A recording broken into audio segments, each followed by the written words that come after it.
Saya, Dr. Meti Ardiana, spesialis jantung dan pembuluh darah konsultan dari Divisi Rehabilitasi dan Prevensi Kardiovaskular. Dalam video ini, saya akan menjelaskan peran dokter jantung Divisi Rehabilitasi untuk menentukan kapan pasien-pasien yang telah mengalami serangan jantung dapat kembali bekerja. Hal ini perlu diperhatikan terkait perubahan kondisi pasca serangan jantung. Sebagai pendahuluan, kembali bekerja setelah serangan jantung koroner didefinisikan sebagai melanjutkan pekerjaan setelah keluar dari rumah sakit karena kejadian koroner. Kembali bekerja menandakan indikator holistik pemulihan fisik, psikologis, dan sosial setelah pernah mengalami infak miokard. Kejadian serangan jantung koroner tidak hanya menyebabkan masalah medis, namun juga berdampak pada psikologis dan sosial pasien. Pasien-pasien pasca serangan jantung koroner bisa saja mengalami keterbatasan aktivitas fisik, seperti sering timbul nyeri dada atau sesak yang akan membatasi aktivitas, menimbulkan trauma individu, maupun menimbulkan kecemasan, ketakutan, maupun meragukan kemampuannya untuk melakukan aktivitas seperti sedia kala sebelum sakit. Dari data prevalensi, didapatkan 67-93% pasien pasca serangan jantung koroner akan kembali bekerja dalam 2 hingga 3 bulan. Namun, 1 dari 4 pasien berhenti bekerja dalam 1 tahun. Di antara mereka yang berusia di atas 55 tahun, gender wanita lebih kecil kemungkinannya untuk kembali bekerja dibandingkan pria. Kemungkinan pasien untuk kembali bekerja dipengaruhi oleh 4 faktor. Utamanya adalah keputusan dari pasien sendiri, apakah mau atau tidak untuk kembali bekerja. Faktor lainnya adalah faktor psikologis, seperti bagaimana harapan pasien terhadap kondisi fisik dan pekerjaannya, rasa percaya diri pasien untuk kembali bekerja, serta kondisi depresi maupun kecemasan yang dapat mempengaruhi keputusan pasien untuk kembali bekerja.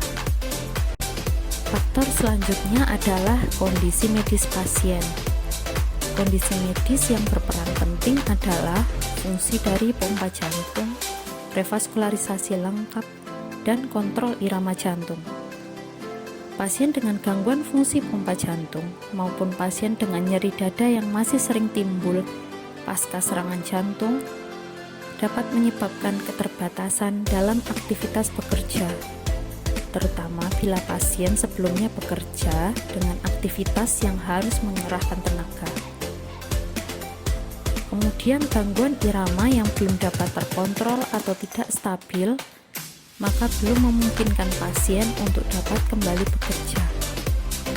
Pasien-pasien dengan alat pacu atau alat defibrilasi implan atau ICD juga harus memperhatikan lingkungan kerjanya, apakah terdapat medan listrik atau elektromagnetik yang dapat mempengaruhi fungsi alat-alat implan tersebut. Faktor selanjutnya adalah tipe pekerjaan.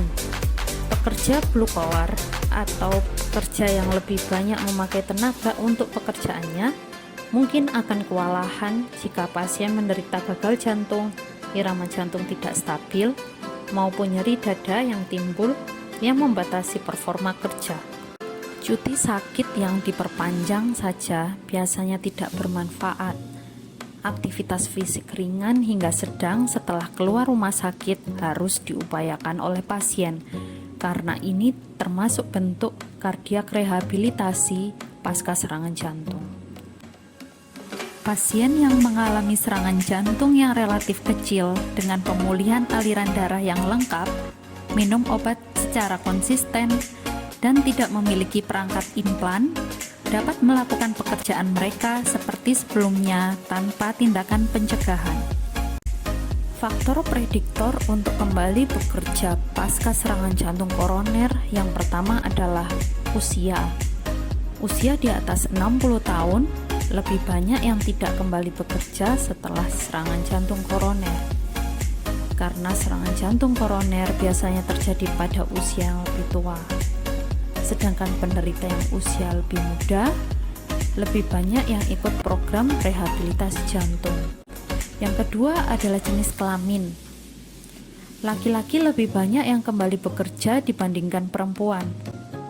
Hal ini bisa disebabkan karena tradisi laki-laki harus bekerja karena sebagai tulang punggung keluarga. Selain itu, perempuan lebih cenderung sering khawatir tentang kemampuan dan performa baik fisik maupun mental untuk kembali bekerja pasca serangan jantung, terutama bila pekerjaan harus mengerahkan tenaga atau tipe blue collar. Perempuan dengan pekerjaan tipe white collar dan berpendidikan tinggi mungkin tidak mengalami masalah tersebut. Faktor prediktor yang ketiga adalah tingkat pendidikan.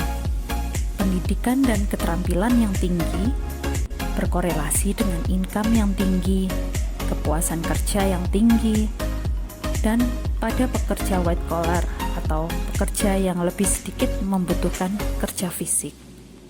Faktor selanjutnya adalah status mental. Kesehatan mental yang baik meningkatkan angka kembali bekerja. Depresi dan kecemasan mempengaruhi keputusan pasien untuk kembali bekerja.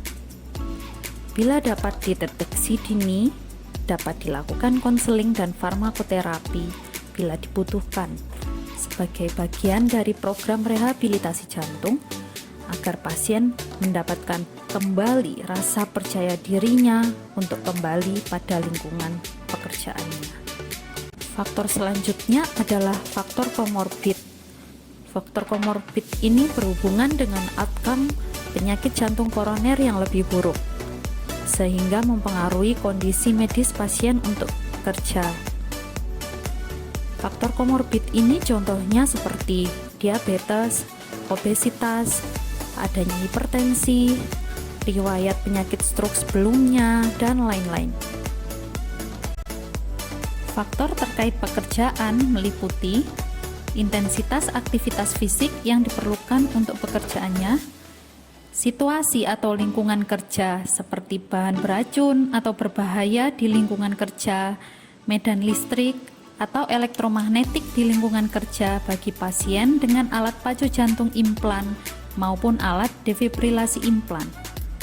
Kemudian, beban psikologis seperti kerja shift malam secara permanen maupun bekerja pada tekanan waktu atau deadline. Agar berhasil kembali bekerja pasca serangan jantung koroner, pasien sangat direkomendasikan untuk menjalani rehabilitasi jantung untuk mendapatkan nasihat gaya hidup sehat dan tips dari ahli jantung, psikolog, fisioterapis, dan terapis okupasi untuk kembali bekerja. Berikut adalah algoritma dari rehabilitasi jantung. Rehabilitasi jantung melibatkan multidisiplin ilmu dari ahli jantung, psikolog, fisioterapis, dan terapis okupasi. Pasien yang menjalani rehabilitasi jantung harus dilakukan penilaian kapasitas fungsional, kondisi psikososial, kondisi terkait pekerjaan, dan estimasi diri pasien.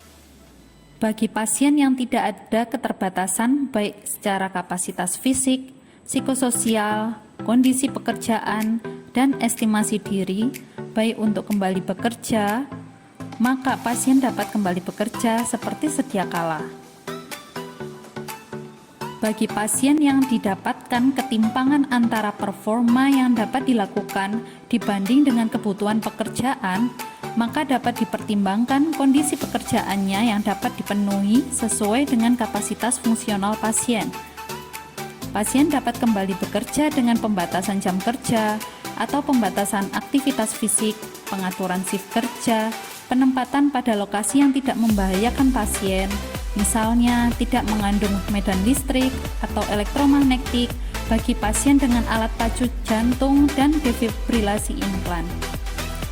Pada pasien ini dapat diberlakukan peningkatan beban kerja atau waktu kerja secara bertahap sehingga dapat kembali bekerja secara penuh. Bagi pasien yang kehilangan kemampuan bekerjanya atau kurang dari 3 jam sehari, apabila keterbatasan tersebut akhirnya menjadi keterbatasan permanen sesuai dengan penilaian klinisi, maka pasien mungkin tidak dapat melanjutkan pekerjaannya dan disarankan untuk pensiun dini. Sedangkan bila keterbatasannya berlaku sementara dan membaik, maka dapat disarankan untuk rehabilitasi jantung diperpanjang. Pasien dapat diberikan pelatihan kerja kembali dan diberlakukan peningkatan beban kerja dan waktu kerja secara bertahap sesuai dengan kemampuan pasien hingga pasien dapat kembali bekerja penuh. Berikut adalah algoritma untuk menilai fungsi jantung bagi pasien koroner untuk kembali bekerja. Pertama, apakah dilakukan revaskularisasi? Ya, bila dilakukan revaskularisasi komplit atau revaskularisasi pada lesi yang bermakna klinis, baik secara perkutan maupun bedah. Tidak, bila revaskularisasi tidak dilakukan atau dilakukan namun suboptimal ataupun tidak memenuhi kriteria klinis maupun anatomik untuk dilakukan revaskularisasi. Selanjutnya, bagaimana ejeksi fraksi ventrikel kiri? Apakah 50% ke atas atau di bawah 50%? Kemudian, bagaimana hasil stress test? Penting untuk melakukan symptom limited stress test. Dianggap negatif bila tidak dijumpai abnormalitas klinis maupun EKG, yakni adanya ST depresi lebih dari 1 mm atau aritmia ventrikular pada METS di atas 7.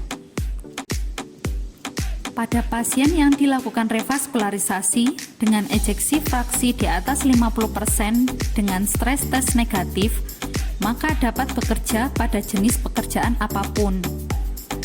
Pada pasien yang dilakukan revaskularisasi dengan ejeksi fraksi di atas 50%, namun hasil stres tes positif maupun dengan ejeksi fraksi kurang dari 50%, namun hasil stres tes negatif, maka pasien dapat mulai bekerja dengan pekerjaan yang membutuhkan METS kurang dari 5 atau pekerjaan ringan.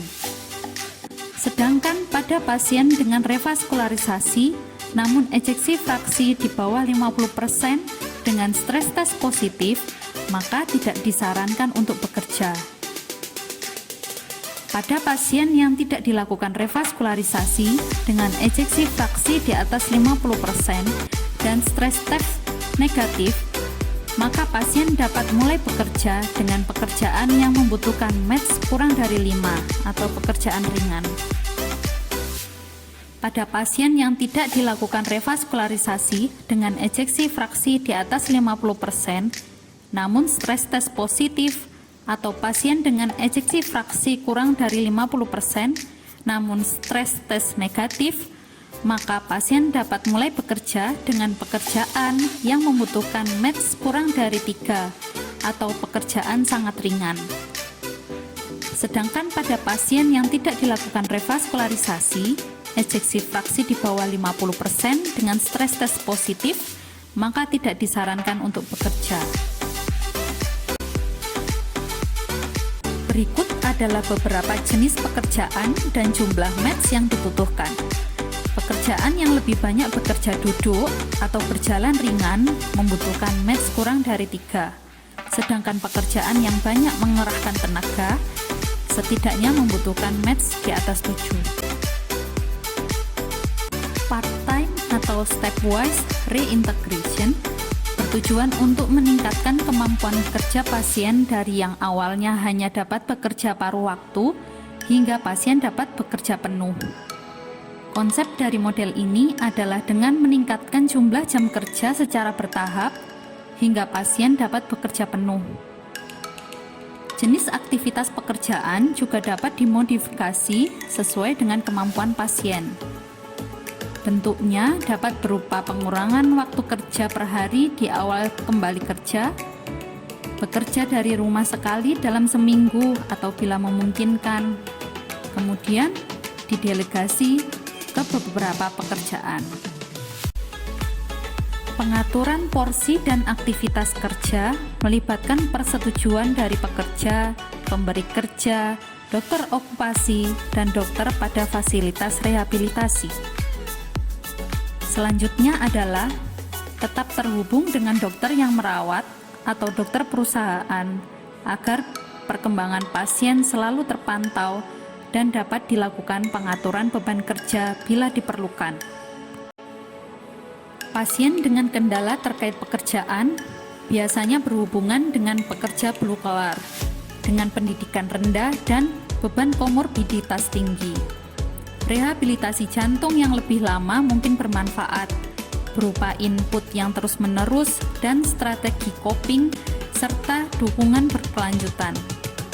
Pertahankan kontak dengan dokter atau dokter perusahaan agar dapat dilakukan modifikasi beban kerja sesuai kebutuhan. Identifikasi bahan berbahaya di lingkungan kerja. Sebagai contoh, lingkungan kerja dengan paparan arsen, freon klorofluorokarbon atau yang dikenal sebagai CFC, maupun berbagai pelarut kimia dapat meningkatkan sensitivitas miokardium terhadap katekolamin. Karbon monoksida merupakan hasil pembakaran yang tidak sempurna.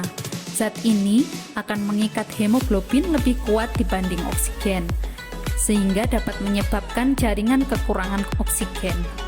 Karbon disulfida terbukti berperan dalam aterogenesis pembuluh darah.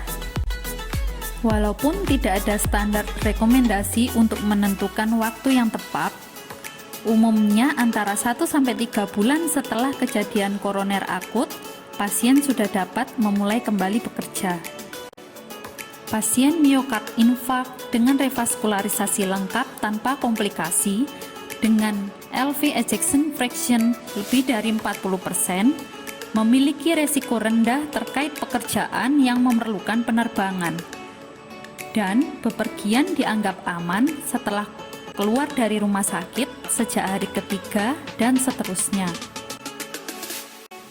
Sedangkan pada pasien STEMI dengan komplikasi, termasuk pasien dengan gagal jantung, LV ejection fraction kurang dari 40%, iskemia residual, dan aritmia, perjalanan harus ditunda sampai kondisi stabil. Program rehabilitasi jantung wajib dilaksanakan secara komprehensif dan melibatkan tim multidisiplin. Harapan pasien, emosional, dan keterbatasan fisik harus diterjemahkan ke dalam pelatihan maupun konseling yang disesuaikan secara individual. Penyesuaian program rehabilitasi jantung harus dilakukan pada setiap pasien untuk memenuhi kebutuhan psikososial dan fisiknya. Terima kasih telah menyimak video edukasi dari kami. Semoga memberikan manfaat bagi kita semua. Strategi rehabilitasi jantung individu harus dibuat untuk keberhasilan dan kelangsungan kembali bekerja dengan kualitas hidup yang lebih baik.